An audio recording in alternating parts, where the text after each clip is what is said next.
Types of contracts ये chapter complete किया है। इसके बाद we are actually now going to discuss certain questions related to this chapter.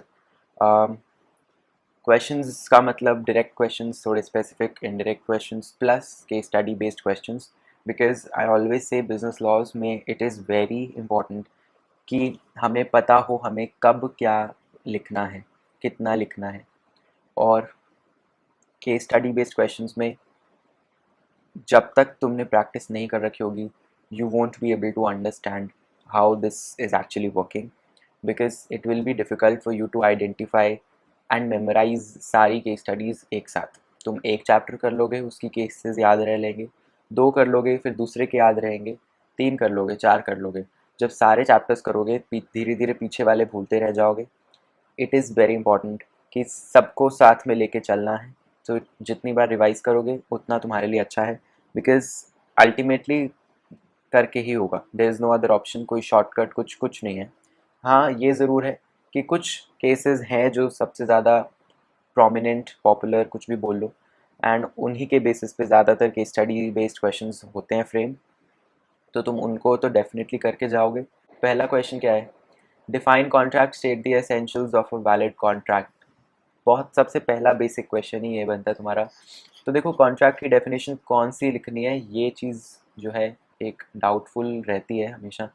So I always से जब भी कॉन्ट्रैक्ट की डेफिनेशन या किसी भी बिजनेस लॉज में चीज़ की डेफिनेशन पूछ रहे हैं, you have to write as per the section. तो यहाँ पे सेक्शन हमारा याद होगा आपको, 2H में डेफिनेशन गिवन थी और वो ये डेफिनेशन थी, एग्रीमेंट इन्फोर्सेबल बाय लॉ।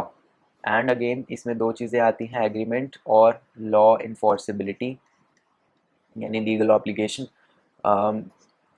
एक चीज़ याद रखना, जब भी तुम डेफिनेशन दे रहे हो, definition has to include section के वाली जो एक्चुअल डेफिनेशन होगी, plus you have to give one example that is understood. एक बिना एग्जाम्पल के कोई तुमने डेफिनेशन नहीं लिखनी, तो कोई भी एग्जाम्पल दे देना, दैट्स नॉट बिग इशू, होना चाहिए example. Now if they are asking you the essentials of a valid contract, तुम बस ये नहीं लिख के आओगे कि हाँ एक एग्रीमेंट होना चाहिए, एक लीगल ऑब्लिगेशन होना चाहिए। एसेंशियल्स पूछे हैं, सो यू विल राइट सारे जो तुमने पढ़े हैं, ये वाले जो है ना essential elements of a valid contract, ये लिखना है। तो उसमें ऑब्वियसली एक एग्रीमेंट आ गया, ठीक है, ये पीछे मैंने अभी बताया। लीगल ऑब्लिगेशन भी आ जाएगी, लाइक एग्रीमेंट आ गया, लीगल ऑब्लिगेशन का इंटेंशन आ गया, उसके अलावा भी तुम्हें लिखने हैं, लाइक उसको छोड़ मत देना वहीं पे। तीसरा क्या आना चाहिए? Free consent, consensus ad item.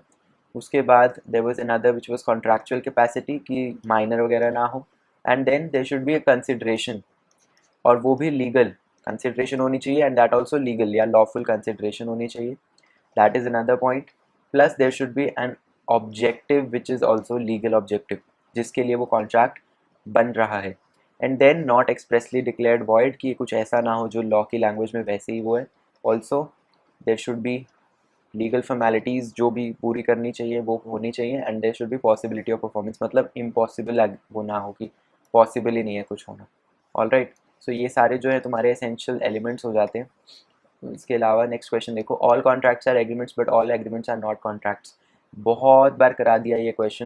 Basic जो लाइन तुम्हें लिखनी ही लिखनी है वो ये है कि सारे कॉन्ट्रैक्ट्स एग्रीमेंट्स होते हैं बट सारे एग्रीमेंट्स कॉन्ट्रैक्ट्स नहीं होते। ऐसा इसलिए है क्योंकि एग्रीमेंट जहाँ है वहाँ जब तक लीगल ऑब्लिगेशन नहीं है तब तक वो कॉन्ट्रैक्ट नहीं बन सकता। So all agreements can not be contracts. But अगर एक कॉन्ट्रैक्ट है तो उसमें एग्रीमेंट तो होगा ही, बिकॉज कॉन्ट्रैक्ट बनता ही एग्रीमेंट प्लस लीगल ऑब्लिगेशन से। सो सारे कॉन्ट्रैक्ट्स में एग्रीमेंट्स तो है, सो सारे कॉन्ट्रैक्ट्स में एग्रीमेंट है, यानी all contracts are agreements. So next देखो, डिस्टिंग्विश बिटवीन द फॉलोइंग। बहुत सिंपल है, डायरेक्ट मैंने डिफरेंसेस करवाए ही थे, void agreement, voidable contract, void agreement, illegal agreement. बिल्कुल डायरेक्ट क्वेश्चन है तो इसमें कुछ प्रॉब्लम नहीं आनी चाहिए। आगे देखते हैं। एक काम करता हूँ, मैं इसी में आ जाता हूँ। लाइक क्वेश्चन देखो, state with reason whether the following statements are true और false. Law of contract is not the whole law of agreements. बहुत ध्यान से समझना, क्या लॉ ऑफ कॉन्ट्रैक्ट पूरा लॉ ऑफ एग्रीमेंट ही है? ऑब्वियसली नहीं है। एंड इन्होंने बोला है it is not the whole law of agreement, hence it is true. क्यों, बहुत ध्यान से समझो, क्योंकि सारे एग्रीमेंट कॉन्ट्रैक्ट ही नहीं होते, सब एग्रीमेंट्स थोड़ी कॉन्ट्रैक्ट्स बनते हैं, सिर्फ वो एग्रीमेंट कॉन्ट्रैक्ट बनते हैं जो कि लीगल ऑब्लिगेशन क्रिएट करते हैं। So law of contract is not the whole law of agreement, law of contract is the law of those agreements which create legal obligation, not the पूरा law of agreement। समझ रहे हो, सारे law of agreements नहीं cover करेगा law of contract, क्योंकि agreement is a wider term, contract उसका एक पार्ट है। आपको उल्टा लग रहा होगा but no, agreement is a wider term, contract is a narrow term, क्योंकि एग्रीमेंट्स बहुत सारे होते होंगे, उनमें से कॉन्ट्रैक्ट सिर्फ कुछ ही बनते हैं जिनके जिनके साथ लीगल ऑब्लिगेशन आती है साथ में। समझ रहे हो? सो तो law of contract is not the whole law of agreement, law of contract is the law of only those agreements which create legal obligation. इसी के साथ तो दिस इज ट्रू, ओके, क्योंकि उन्होंने नॉट बोला है तो this is true. Law of contract is not the whole law of obligation, yes it is again true, क्योंकि law of contract, again law of obligation is a wider term, law of contract is a narrow term, क्योंकि law of contract will contain only those laws जिसमें वो वाली obligation है जो कि agreement के साथ आई हैं। ऐसे भी तो ऑब्लिगेशंस होती होंगी जो बिना एग्रीमेंट्स के आती हैं, वो थोड़ी कॉन्ट्रैक्ट बनती हैं। कॉन्ट्रैक्ट के लिए तो तुम्हें अगेन एग्रीमेंट भी चाहिए और लीगल ऑब्लिगेशन भी चाहिए, राइट? सो लीगल ऑब्लिगेशन के जो लॉज होंगे वो काफ़ी होंगे, बट उनमें से कॉन्ट्रैक्ट सिर्फ वो बन पाएंगे जिनके साथ एग्रीमेंट भी साथ जुड़ा होगा। यानी ऑब्लिगेशंस तो बहुत सारी हैं, लेकिन कॉन्ट्रैक्ट वाले सिर्फ वही होंगे जिनके साथ वो अपने, जो बेसिकली एग्रीमेंट्स के साथ आती हैं, जो ऑब्लिगेशन एग्रीमेंट के साथ आती हैं सिर्फ वो कॉन्ट्रैक्ट बन पाते हैं। So law of contract is not the whole law of obligation, क्योंकि ये वाला तो नहीं करा ना include obviously, so whole law of obligation नहीं हुआ, सो इट इज ट्रू। ठीक है, नेक्स्ट देखो, in commercial and business agreements usual presumption is that parties intend to create legal relation. This is true कि यूजुअली हम business relation, कोई भी business का काम होता है तो मान के चलते हैं कि भैया ये एक कॉन्ट्रैक्ट है, तू पीछे हटेगा तो केस हो जाएगा तेरे ऊपर, बिजनेस की भाषा है ना, क्योंकि this is true. Collateral transactions to void agreement are also void, this is false, ऐसा नहीं होता। जो वॉइड एग्रीमेंट के साथ कोलैटरल ट्रांजैक्शन होती है वो ज़रूरी नहीं है कि वो वॉइड ही हो। Collateral transaction to illegal agreement are not void, this is again false, क्योंकि इलीगल है फिर तो ऑब्वियसली वो भी वॉइड ही है, क्योंकि इलीगल के साथ कोलैटरल आप नहीं कर सकते, वॉइड के साथ कोलैटरल चलता है। ओके, सो देखो next question, voidable contract, MCQs है शायद। Voidable contract is one which, voidable contract क्या होता था याद है? ऐसा कॉन्ट्रैक्ट जो कि वॉइडेबल है eight the option of one party. मतलब मान लो कि जैसे एक एग्जांपल मैंने बताया था कि किसी के सर पे बंदूक रख के उससे बोला है कि ये कॉन्ट्रैक्ट साइन कर, तो जिसके सर पे बंदूक रख के बोला है उसके ऑप्शन पे है। अगर बाद में वो बोले यार कोई नहीं, चाहे मेरे सिर पे बंदूक रख के मेरे से साइन करवाए, बट मैं एग्री करता हूँ इस कॉन्ट्रैक्ट से, तो वो कॉन्ट्रैक्ट कॉन्ट्रैक्ट रहेगा। अगर वो चाहे नहीं मेरे सिर पे बंदूक रख के करवाया था, मैं नहीं इसको मानता, तो फिर वो वॉइड बन जाएगा।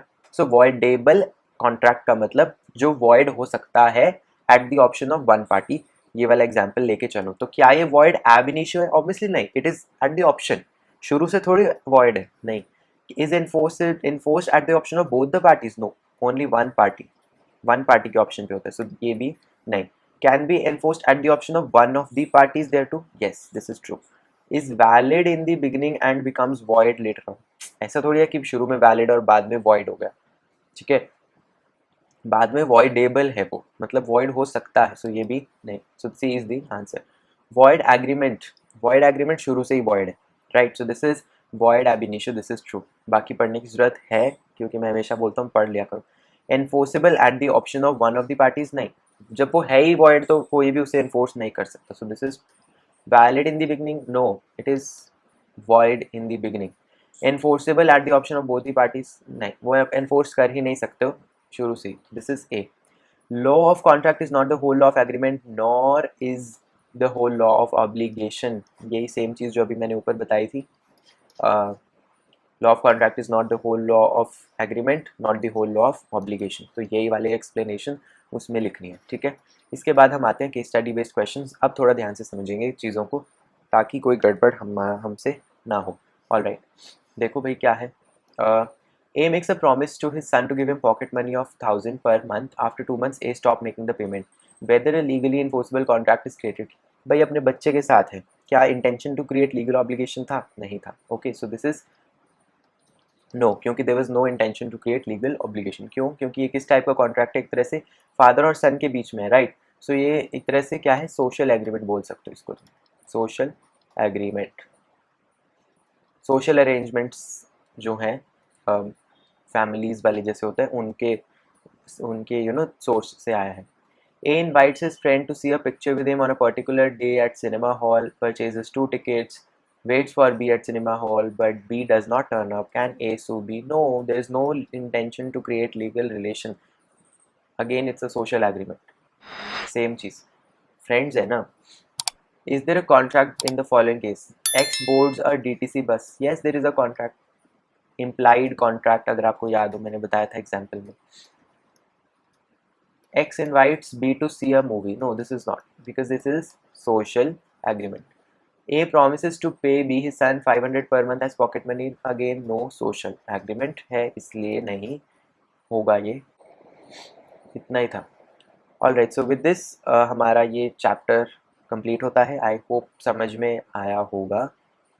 नहीं आया होगा प्लीज़ समझ लेना, because this is a fundamental chapter. ऐसा नहीं है कि हाँ इसके बिना बाकी समझ नहीं आएंगे, बट हाँ इसको आना ज़रूरी है, बेसिक्स पता होने ज़रूरी है। सो या मिलते हैं नेक्स्ट चैप्टर में, करेंगे, समझ में आ जाएगा। एंड या I hope you have a great day. Bye bye.